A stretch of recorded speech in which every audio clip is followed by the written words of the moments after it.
Bienvenue sur le ring, l'ODJ, TV Radio, Moustapha Srimi. Bonjour. Merci d'avoir accepté de monter sur un ring et de ne pas avoir enfilé les gants pour l'instant, mais en tout cas, ça ne serait tardé, je pense. Merci en tout cas à vous, Moustapha Srimi. Je rappelle professeur de droit et politologue pour un débat sur le ring, l'ODJ TV Radio, qui est d'actualité, d'ailleurs d'actualité depuis très longtemps, puisque tout le monde parle d'un remaniement potentiel depuis au moins un an et demi, voire un petit peu plus. Je rappelle cette annonce qui avait été faite par cette rumeur qui avait circulé dans Jeune Afrique. C'était en août 2022 déjà, où cette idée de rumeur, en tout cas, avait commencé à circuler. Donc, ça va s'aimer avec vous sur le ring de l'ODJ TV Radio. Débat en 3 rounds thématiques. Première round, remaniement ministériel. Pourquoi il n'y a toujours rien, avec un point d'interrogation. Deuxième round, un gouvernement remanié. Ça serait pour faire quoi? Ça changerait quoi concrètement, avec un point d'interrogation.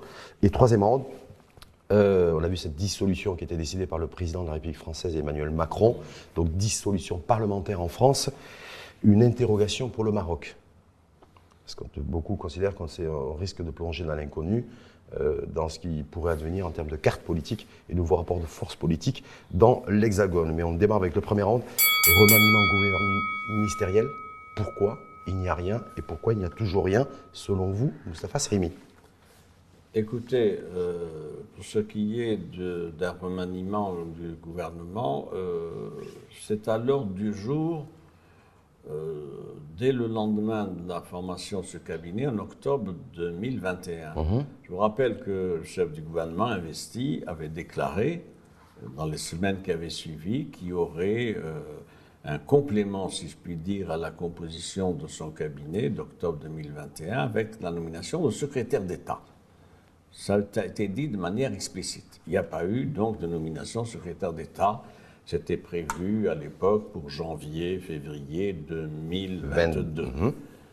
Ensuite, il y a maintenant l'actualité des derniers mois en tout cas, qui traduit donc cette idée qu'il faut revoir l'articulation de ce cabinet d'octobre 2021. Idée, rumeur ou information? Compte tenu que cette idée, en tout cas ce mot évoqué de remaniement ministériel, est sorti de la bouche du chef de gouvernement. Oui, c'est pour ça que je ne fais pas crédit aux rumeurs, notamment les rumeurs sur les réseaux sociaux, qui sont des rumeurs fantaisistes. Mais y compris dans les médias aussi, il y a beaucoup de... malveillantes, de gens qui ne savent pas. Vous savez, l'histoire des remaniements présente ce trait particulier que l'on peut observer pour ce cabinet, pour tous les précédents cabinets.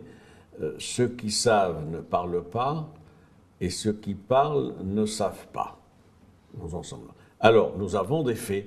Nous travaillons, vous et moi, sur des déclarations publiques, du chef du gouvernement actuel, Aziz Khanouch, qui avait dit, voici 2 mois, que c'était une question qui était à l'ordre du jour, et il avait dit, j'attends les réponses et les positions de mes alliés. Référence ayant été au PAM et à l'Istiqlal. Au parti de l'Istiqlal et au PAM. Référence le parti de l'Istiqlal, pourquoi? Parce qu'il y avait le congrès du parti de l'Istiqlal qui devait se tenir et qui devait mettre fin à une situation de division, en tout cas de tension. De division au sein de partis, division héritée d'ailleurs de la précédente direction.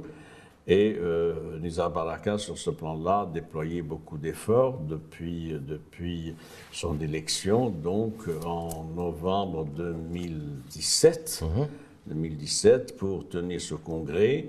Ce congrès s'est tenu avec retard, donc. Mais il a fini par. Il a été élu à l'unanimité. Le PAM aussi a fait son congrès avec une direction collégiale, mais simplement. Donc, pour ce qui est d'abord du parti de l'Istiqlal, donc maintenant il y a une direction stabilisée. Ce qui manque à ce parti, c'est la désignation des 30 membres du nouveau comité exécutif. L'annonce de la nouvelle composition de cette instance est prévue et a été annoncée pour juillet. Début juillet. Début juillet. Si bien qu'il y a donc bien un agenda propre à ce parti, qui fait que c'est difficile pour le chef du gouvernement. C'est difficile pour le chef du gouvernement, donc, de ne pas attendre ce calendrier-là.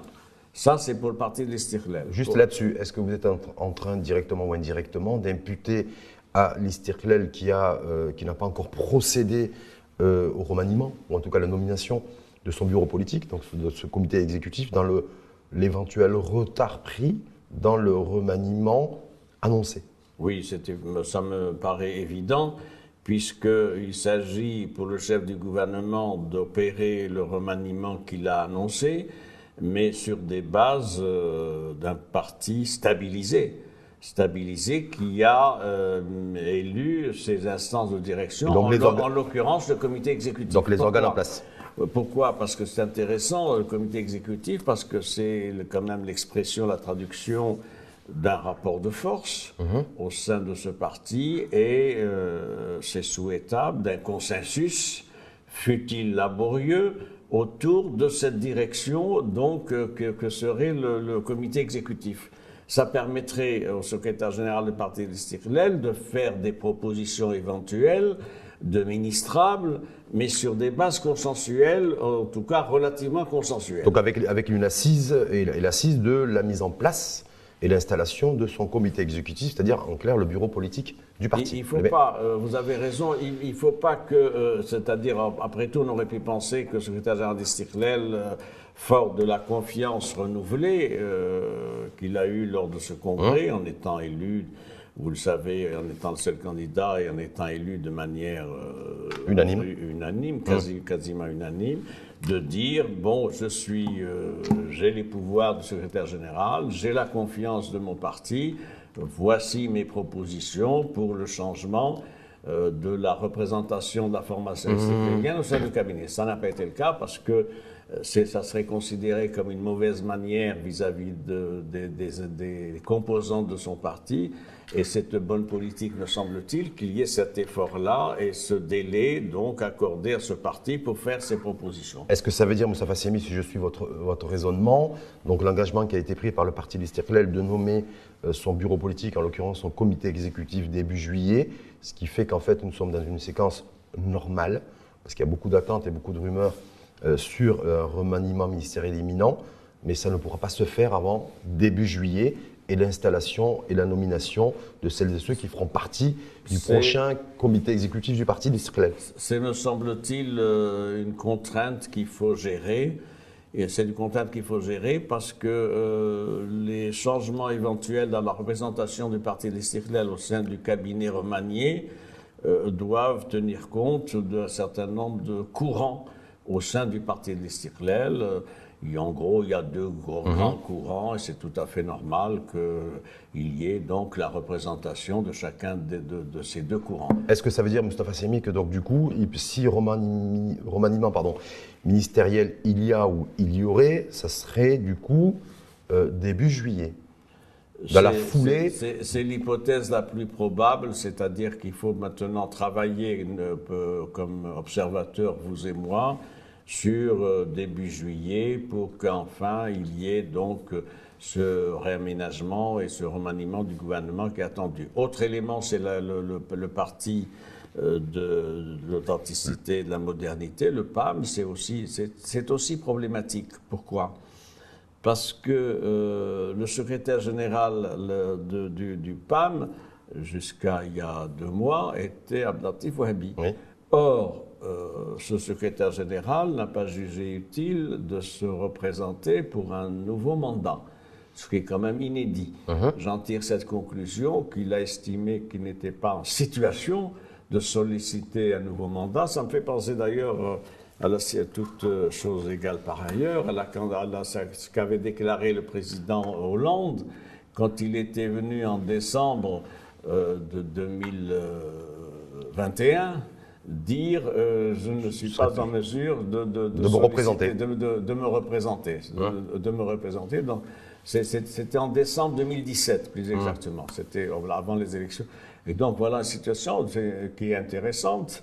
Un secrétaire général sortant qui dit « je ne suis pas en mesure de solliciter un deuxième mandat ». Mais en même temps, il est ministre de la Justice. Est-ce que du coup, d'ailleurs, Fatima Zahra Mansouri a réagi dans le cadre d'une interview chez nos confrères de Média 24 là-dessus. Est-ce que Abdelatif Ouahabi, ex-secrétaire général du PAM, ministre en charge de la justice, est-ce qu'il pourrait être reconduit dans l'hypothèse d'un remaniement? Dans sa réponse, on a bien vu que ce n'était pas du tout une option, une hypothèse à exclure. Oui, parce que ça pose un problème de légitimité. Vous avez été ministre parce que vous êtes responsable d'un parti qui a été l'une des composantes de la nouvelle majorité formée en octobre 2021. Vous n'êtes plus secrétaire général de ce parti et vous n'êtes plus secrétaire général de ce parti du fait que vous estimez que vous n'êtes plus en mesure de solliciter un second mandat. Et donc, ça veut dire quoi? Ça veut dire que vous considérez que vous n'êtes plus en capacité donc de représenter les intérêts de ce parti. Alors c'est difficile. Pourquoi je parle de légitimité? Parce que s'il était maintenu, ce qui est une hypothèse qui n'est pas écartée, ça voudrait dire qu'un secrétaire général d'un parti qui n'a plus de mandat donc au sein de ce parti, puisqu'il lui-même décroche des responsabilités de premier plan, continue à exercer des fonctions dans un département régalien. Mais il a toujours mandat dans ce parti, même sans être secrétaire général, mais il fait toujours partie du PAM. Il n'a pas démissionné du PAM. Il n'a pas démissionné du PAM. Oui, démissionné du PAM, mais il y a un problème de représentation et de légitimité. Vous dites ça parce que ça ne s'est jamais produit, il n'y a pas de précédent au Maroc? Il n'y a pas de cas. Jusqu'à plus ample informé, il n'y a pas de cas où un secrétaire général de parti, membre d'un gouvernement, ne se représente pas et reste dans ce gouvernement. J'ajoute que Abdelatif Ouahabi a un argument pour dire qu'il va rester. D'ailleurs, il l'a dit, je vais rester. Moi, j'ai une déclaration qu'il a faite il y a 3 semaines. Il a dit, je reste au gouvernement pour continuer les chantiers de réforme, notamment pour ce qui est la réforme du code pénal, de la famille, du code pénal, etc.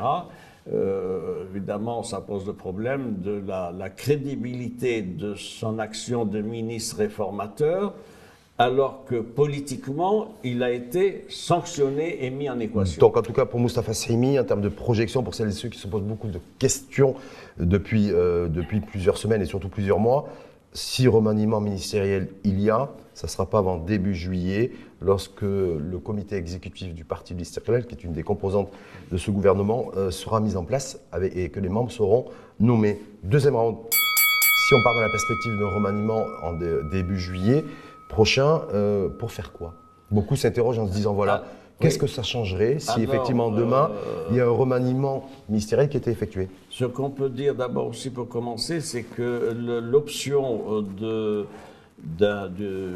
RNI avec ses deux alliés, Istiqlal et PAM, serait maintenue. Pourquoi je dis ça? Parce qu'il y a, vous le savez, toutes les gesticulations et du côté de l'USFP, de l'USFP, qui sont de deux ordres. Soit faire une offre de service en disant, je cite Driss Lashgar, la place de l'USFP au sein du gouvernement pour faire les réformes, premier discours. Deuxième discours, comme il voit que ça ne donne rien, etc., c'est un discours de critique maximaliste. Et ça, c'est un discours d'apparatchik, on est bien d'accord. Oui, il y a des enjeux d'apparatchik. C'est par rapport aux citoyennes et aux citoyens qui ont des attentes précises. Je n'ai pas à reprendre cette qualification. D'apparatchik, parce que ça touche la personne, moi ça ne me concerne Non, ça ne touche pas du tout la personne, ça touche tout un écosystème en fait d'entente entre partis politiques et qui parfois étaient éloignés des citoyens. C'est le fait que la formation socialiste est pratiquement inconsolable en se retrouvant dans l'opposition. Et c'est une situation donc qui est mal gérée. Et il y a eu toutes les ouvertures faites par ce parti en direction donc du chef du gouvernement de deux manières. Soit, je vous l'ai dit, en faisant des offres de service, soit en multipliant les critiques pour exprimer la capacité de nuisance. C'est-à-dire qu'il vaut mieux que je sois dans le gouvernement, sinon je vais continuer à vous interpeller. D'autant que dans le champ de l'opposition, il y a un autre parti qui se distingue par une critique en règle PPS. de tout ce que fait ce cabinet, c'est en l'occurrence le PPS de Mohamed Nabil Belbela, qui lui n'est pas candidat éventuellement à un remaniement ministériel, on l'a bien compris. Et qui a une position cohérente. Il dit nous sommes dans l'opposition et nous avons des propositions alternatives. Donc pour vous, Moustapha Seymi, si le gouvernement est remanié dans les prochaines... Donc à partir de début juillet, ça sera avec les 3 composantes de la majorité gouvernementale qui est en place depuis octobre 2021, donc il n'y aura pas de nouveaux partis, de nouveaux entrants, on est bien d'accord. Mais la question qui se pose, c'est pour changer quoi? Alors, je vous interroge là-dessus, vous m'avez parce que le chef de gouvernement, Isaac Nouch, a déjà réagi là-dessus en disant que les choix et les orientations socio-économiques qui ont été prises et mises en place depuis 2021 ne changeront pas. C'est-à-dire qu'il n'y aura pas de changement de cap en matière de politique publique, économique et sociale. Je vais vous répondre sur plusieurs points. Premier point, un changement d'arrondissement n'a de sens que s'il s'inscrit dans une refonte de la structure gouvernementale actuelle. C'est-à-dire revoir les portefeuilles, la distribution des portefeuilles, des nouveaux blocs. C'est-à-dire qu'il y a actuellement des départements, il y a des ministères où il y a 3-4 départements. Et donc, on voit la difficulté pour les titulaires à exercer la plénitude de leurs attributions dans un certain nombre de secteurs. Et donc, tout ça doit être remis sur la table. Vous pensez à quel type de portefeuille ministériel, par exemple? Je sais pas. Ministère de la culture, de la communication, de la jeunesse, le ministère des sports qui est rattaché au ministère de l'Éducation nationale. Je pense à d'autres départements aussi. Tout ça a été fait et doit être revu et corrigé. Pourquoi? Il faut revenir à la formule de pôle, parce que c'est ça qui est structurant, qui est mobilisateur. Un pôle économique, un pôle social, un pôle de financier, sans parler des autres secteurs, d'éducation, etc. Je crois qu'il faut qu'on arrive à c'est-à-dire dissocier l'éducation du sport, dissocier les... Oui. Et à ce moment-là, avec des secrétaires d'État. Mais il faut qu'il y ait des chefs de file, de secteurs et de départements ministériels, parce qu'un pôle, ça donne de la visibilité, ça permet de conjuguer les efforts, les initiatives, et ça donne de la crédibilité à ce que vous faites. Ça implique évidemment un leadership, parce que pour diriger un pôle, il faut un leadership. Premier élément. Deuxième élément, après la réforme de la structure donc une reconfiguration de l'architecture gouvernementale. De la structure gouvernementale actuelle qui n'est pas opérante. Deuxième considération, c'est le fait qu'il faudra des secrétaires d'État. Il faudra des secrétaires d'État, donc délégués auprès des responsables ministériels. Est-ce que plus de secrétaires d'État, c'est-à-dire plus un gouvernement remanié, où il y aura un gouvernement avec plus de monde, on est bien d'accord? Oui, mais je fais une différence, oui. C'est-à-dire des secrétaires d'État qui n'assisteraient pas au Conseil de ministres, qui n'assisteraient pas non plus au Conseil du gouvernement présidé par le chef du gouvernement. Il faut arriver à une formule restreinte d'un gouvernement où il y a 10, 12 ministres, indépendamment des départements régaliens, etc. Tout en gardant la même politique. Parce que là, le chef de gouvernement... C'est le troisième niveau, c'est la même politique. Je ne suis pas sûr qu'il faille garder la même politique. Le chef du gouvernement fait référence à la continuité des options stratégiques. Oui, évidemment. Ce sont des options stratégiques. C'est quoi? C'est l'État social, c'est la protection sociale, c'est la promotion de l'investissement, c'est une politique de promotion de l'emploi, c'est la déconcentration, la décentralisation, etc. Sans aucune évaluation à ce jour. Oui, sur l'efficacité de toutes ces politiques qui ont été menées.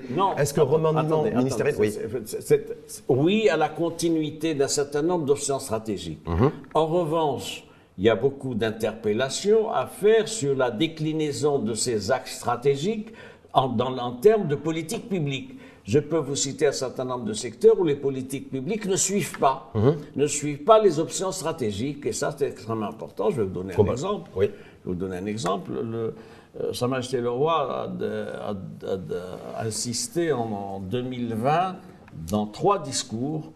Discours du trône du 29 octobre 2020, plus discours au Parlement du 9 octobre 2020, plus un conseil des ministres quelques jours après octobre 2020, sur la réforme de l'actionnariat de l'État. Du capital public. Oui, du capital public. Eh bien, nous en sommes là aujourd'hui, c'est-à-dire 4 ans après, pas grand-chose, pas de grandes avancées. Pourquoi? Il manque 4 lois. Il y a 4 lois, il y a une loi cadre qui a été votée en 2020, mais la loi cadre définit des grands principes. Il y a des orientations stratégiques qui a été rappelé lors du Conseil des ministres présidé par le souverain le 1er juin courant, vous le savez. Il manque le dispositif législatif et réglementaire. Il y a 4 lois qui manquent, qui sont en cours de finalisation. Il y a 5 décrets qui sont l'application de ces lois et nous en sommes là. Ça, c'est le terrain juridique, mais on l'a bien vu, là, les chiffres depuis 2 ans en termes de chômage se détériorent. Ce gouvernement passe de record en record en matière d'emploi et de chômage. Il y a même eu le chef de gouvernement qui s'est exprimé, d'ailleurs au Parlement, en début de semaine, dans le cadre des questions orales. Et il a, a priori, très loin, d'avoir été convaincant.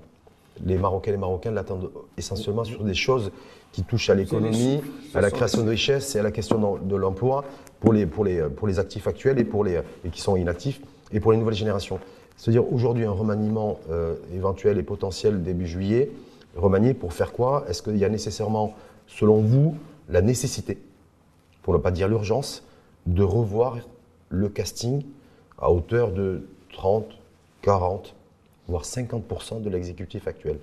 C'est-à-dire des femmes et des hommes qui, dites même s'il y a une nouvelle architecture demain, mais il va falloir trouver les bons profils, les bonnes compétences et qui sont dans l'efficacité. Je vais être d'un avis différent, si vous le permettez.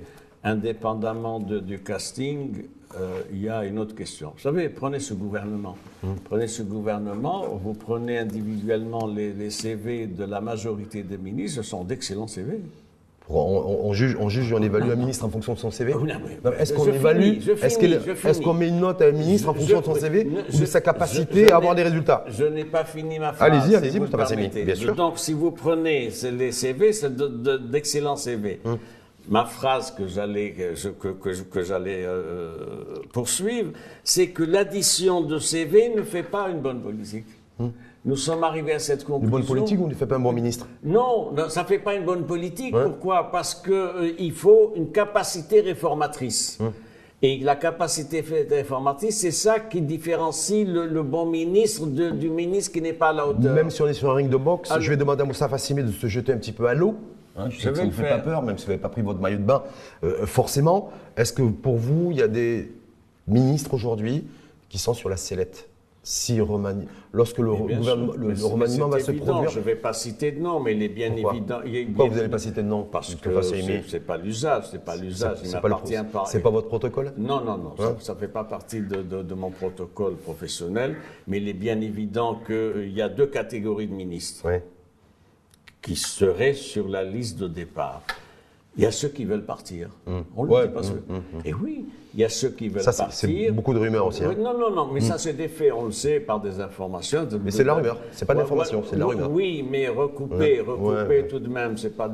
Il y a d'ailleurs ministres hommes et femmes, c'est intéressant, qui estiment que ils ont fait ce qu'ils ont pu et que finalement ça ne les intéresse pas, ça ne les intéresse plus.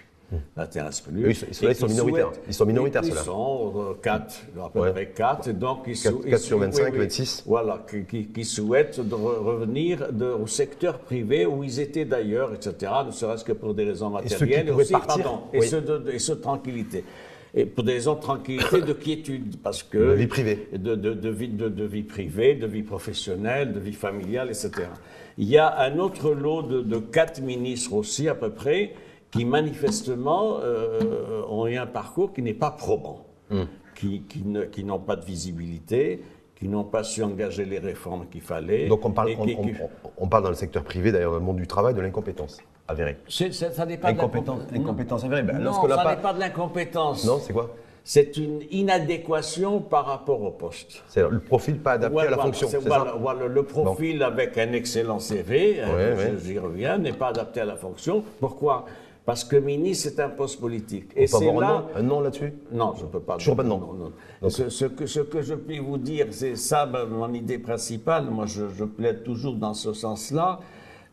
Il faut qu'on passe d'une séquence de gestion technocratique ou prétendument technocratique à une gestion politique. Je crois que ce qui manque à ce cabinet, c'est le fait qu'il y a une dimension politique qui manque, dimension politique. Pourquoi?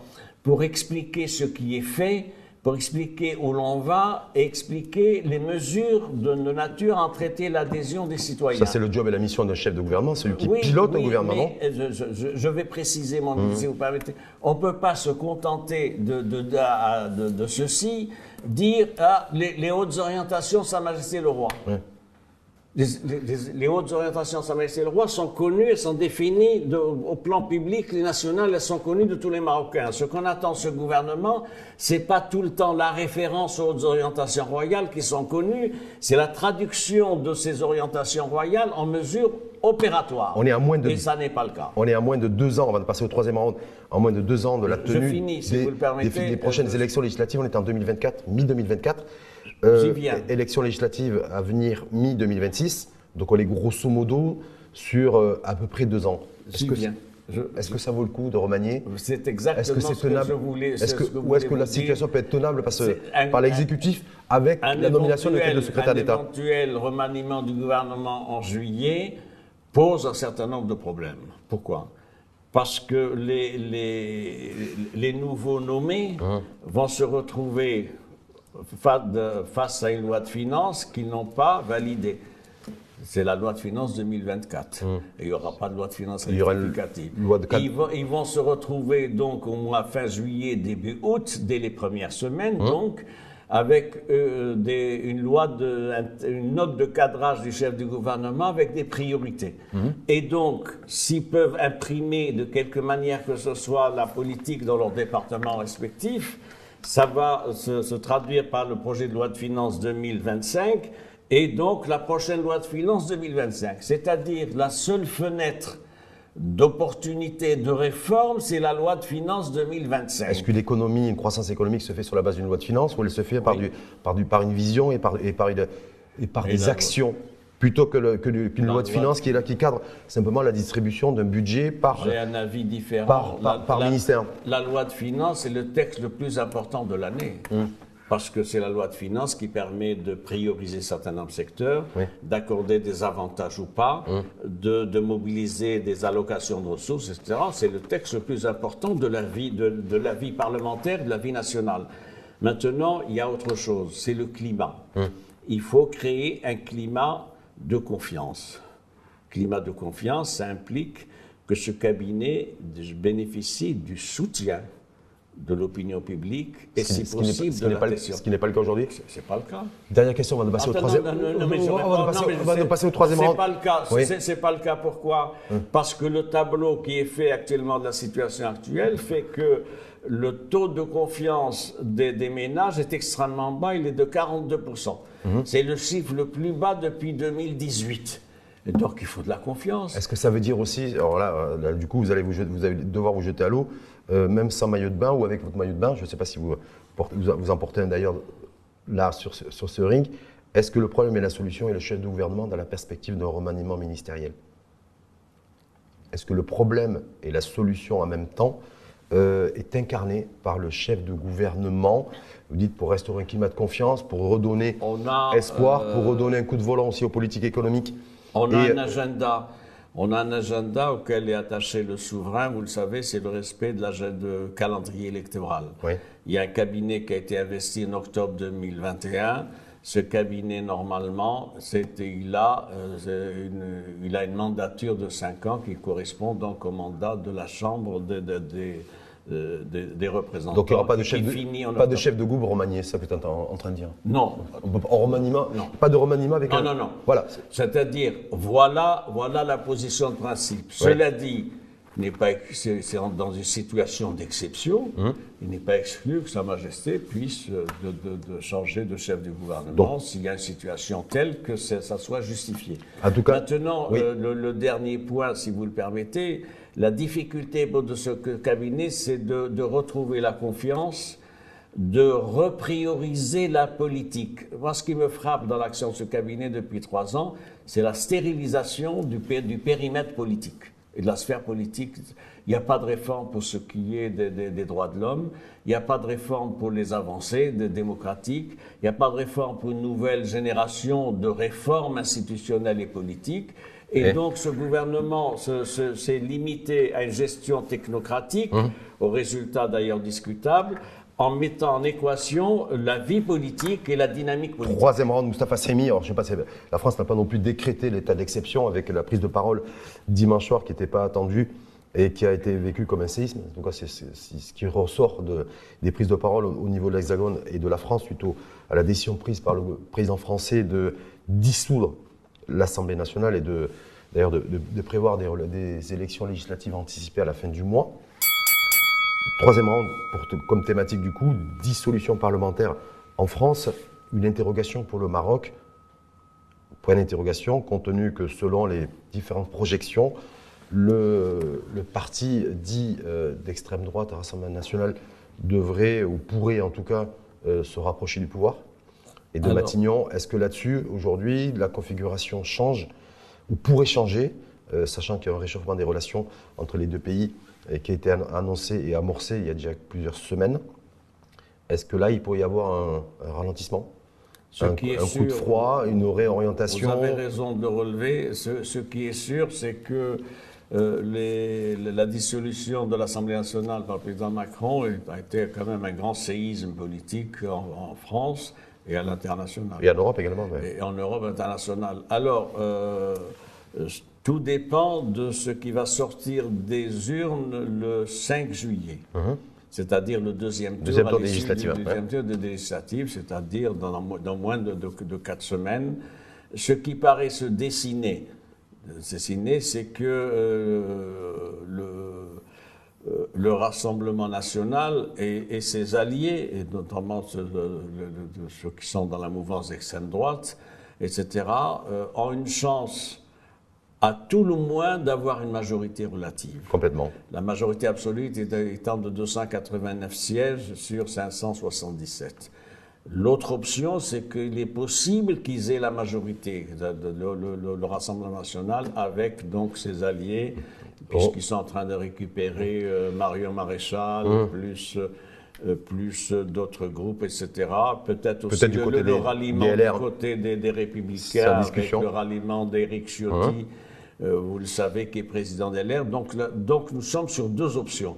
Soit une majorité relative et des alliés, un allié au moins, soit une majorité absolue. En tout état de cause, face à cette situation-là, évidemment, se posera pour nous, au Maroc, une interrogation majeure. Laquelle? Premièrement, la préservation de la qualité des relations bilatérales, partenariat d'exception, privilégiés, etc. Est-ce que ça pourrait être préservé? Est-ce que ça pourrait être préservé? Oui. Après 2 années de tension et un processus de normalisation et de réchauffement attesté par la visite de plusieurs ministres, etc., avec d'autres ministres qui étaient prévus. Ça, c'est une première interrogation. Dans le Premier ministre qui était prévu d'ailleurs début juillet. Ouais. Deuxième interrogation, qu'en sera-t-il de la question nationale? Question nationale. Intégrité territoriale. De la cause nationale. Le Maroc attend, vous le savez, plus que les gestes qui ont été faits par Paris dans sa diplomatie. Notamment le fait que l'ambassadeur français aux Nations Unies en octobre dernier avait dit qu'il faut avancer, soutien donc au plan d'autonomie, au plan des Nations Unies, et il faut avancer. Les déclarations d'un certain nombre de ministres, dont l'autorisation donnée par l'État français à la représentation et à des investissements dans le sud du pays, notamment par l'AFD, l'Agence française de développement et d'autres, etc. Donc il y a là des petits pas. Le Maroc attend plus, c'est-à-dire un alignement de Paris sur la position de l'Espagne, de l'Allemagne et en particulier. Si le Rassemblement national, là on est vraiment sur la projection, arrive à avoir ou une majorité relative ou une majorité absolue, c'est-à-dire une cohabitation pour le président Macron, est-ce que ça peut remettre en question tout ce qui a été mis en place et tout ce qui a été amorcé ces dernières semaines? Est-ce que ça peut donner lieu à une nouvelle relation, un nouveau format de relation? Je formule, compliqué, je vois ce que vous voulez dire. Un ralentissement dans ce qui a été pris. Je formule l'hypothèse qu'il y aura préservation des acquis et des avancées enregistrées, fussent-elles relatives, sur la question nationale et sur la nécessité d'un réchauffement et d'un partenariat très étroit dans les pays. Je pense que ça sera préservé. La difficulté maintenant va être haute, c'est-à-dire les mesures qui vont être prises en interne en France pour ce qui est de la question migratoire. Et de la sécurité et l'immigration avec des accords de réadmission qui nous seront imposés. Est-ce que là, du coup, on peut avoir... Non, mais imposés, c'est-à-dire qui voudront être imposés par le pouvoir... C'est pour ça que j'ai laissé ce dossier in fine. C'était aussi ça qui est à l'origine de la fâcherie aussi. Hein, c'est un élément de polarisation et d'un élément contentieux potentiel dans les relations bilatérales, notamment le traitement de notre communauté marocaine à l'étranger en France, le problème de la situation irrégulière d'un certain nombre d'entre eux, le problème des enfants à identifier, des mineurs, et le problème des conditions de rapatriement, de réadmission. Sur ce plan-là, vous savez, le Maroc a des positions de principe qui sont celles-ci. C'est à l'Europe d'assurer la sécurité de ses frontières. Nous ne sommes pas les gendarmes de la sécurité frontalière des pays européens. On a connu un épisode douloureux concernant le fait de toute la politique d'octroi de visas. Est-ce qu'il faut s'attendre aussi, dans l'hypothèse où le Rassemblement national cohabite avec le président Macron jusqu'en 2027, à ce que cet épisode compliqué, difficile et douloureux revienne au goût du jour? Vous avez raison de le relever. Le plus difficile, ça a été les mesures prises en septembre 2021 pour la réduction. C'est-à-dire, c'est la fin d'un tabou. C'est-à-dire qu'il y avait des accords. Donc, la décision a été prise. Elle a mis 2 ans pour être normalisée, pour revenir à une situation à peu près équilibrée. Maintenant, les nouvelles autorités françaises seront tentées, évidemment, en cas de position non conforme à ce qu'elles souhaitent pour ce qui est de la question migratoire, prendre des mesures de rétorsion.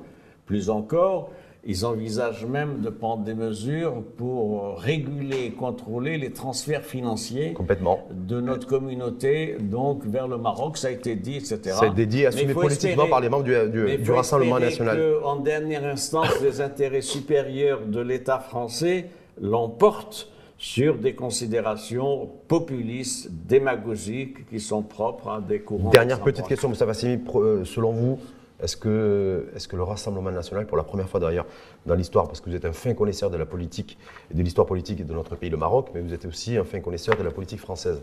La France n'a jamais eu un gouvernement dirigé par l'extrême droite. Et ce coup-ci, en 2024, ils n'ont jamais été aussi proches que d'être dirigés par un parti politique d'extrême droite, même s'ils ne revendiquent pas le fait d'être d'extrême droite. Est-ce que pour vous, il y a effectivement, devrait y avoir quelque chose d'inédit qui pourrait se produire en France avec l'extrême droite qui arrive au pouvoir dans l'Hexagone?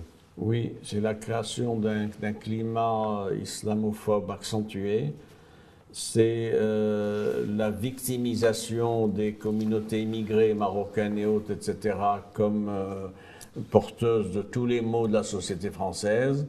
Et puis c'est un climat de xénophobie raciste, il faut le dire, etc., donc qui est préoccupant et qui est de nature à porter atteinte à l'image de la France dans le monde, mais aussi aux positions diplomatiques de la France en Europe et ailleurs. Et y compris dans notre région, l'Afrique du Nord et l'Afrique par extension. Tout à fait. Merci infiniment. Vous étiez beaucoup plus engagé à vous mettre à l'eau concernant ce qui pourrait se produire en termes de configuration politique dans l'Hexagone. Parce que c'est plus maîtrisable. Savoir si remaniement ministériel il y aurait, selon vous, début juillet, une fois que le comité exécutif du parti de l'Istiqlal sera installé. Et vous avez également dit que ce qui ne s'est jamais produit chez nous, là en l'occurrence, c'est qu'un chef de gouvernement soit remanié. On remanie un gouvernement, mais on n'a jamais remanié un chef de gouvernement. Ça vous va? C'est arrivé. C'est arrivé? C'est arrivé dans l'histoire. C'est arrivé dans l'histoire où un chef de gouvernement n'a pas fait la mandature de la Chambre des représentants. Mais dans la configuration dans laquelle nous sommes aujourd'hui, non? Dans la configuration du nouveau règne, Sa Majesté le Roi est attaché au respect de calendrier électoral, et je crois que c'est important. Merci infiniment à vous. En tout cas, Moustapha Assimi, professeur de droit et politologue. Merci à vous. Vous mettez pas le gant? Voilà, on va finir par mettre le gant. C'est un bon ring en 3 rounds thématiques. Maintenant, je vais achever le boulot. Voilà, et c'est là-bas que ça se passe. Cette émission est produite par l'ODJ Média en partenariat avec R212, la web radio de la diaspora marocaine. Vous pouvez la retrouver en replay sur la web radio TV Echo, Indeco, mais aussi en VOD et l'écouter sur toutes les plateformes de podcast. N'oubliez pas de vous abonner à notre chaîne pour être informé des prochaines émissions.